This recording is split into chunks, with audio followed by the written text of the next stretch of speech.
Hi, I'm Julia M. Spencer. I'm a real estate advisor, investor, and your number one source for real estate advice online.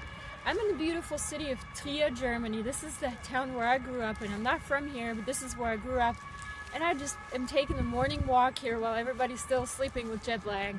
And I'm looking at the architecture here and the buildings. Behind me is the Kurfürstliches Palais. A lot of pictures for weddings are taken right here, right in front of this building. If you see next to it is the Constantine Basilica. As you can see, building styles completely different. They were built in completely different eras. There were some political issues at the time. One building couldn't have been torn down for the other one to be built. There was a space issue. So they're just building right next to each other. I love this kind of thing. I just love seeing this because here in Europe, the styles of buildings are just so different. There's so many cultures that are together, that are mashed together, that live here together, that get along together, and kind of somehow make it work. And so I just love going through the town and walking here and observing this because it's so much different than back home in the United States.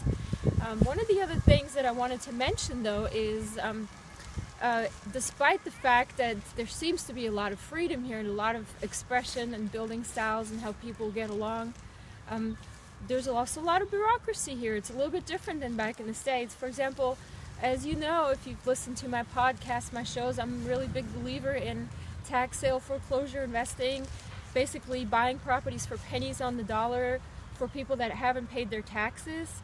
So I've inquired how it works here if somebody doesn't pay their taxes. Somebody has paid off their mortgage, or even if they have a mortgage, the taxes aren't paid for whatever reason, one or another.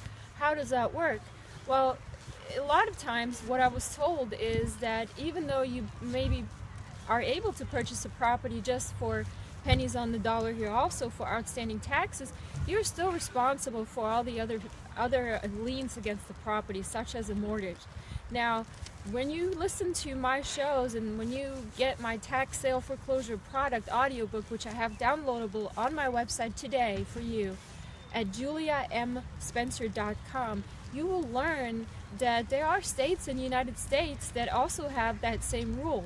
For example, New Mexico is one of the states where when you purchase a tax sale foreclosure, you're still responsible for the mortgage. So you have to be very careful to do your research. The best thing, of course, to save yourself a lot of time, effort, and hassle, go to my website, send me a message, realestate@juliamspencer.com. You can also just sign up for my newsletter, download my free guide to real estate investing, and happy investing today. For your free guide to real estate investing, visit juliamspencer.com.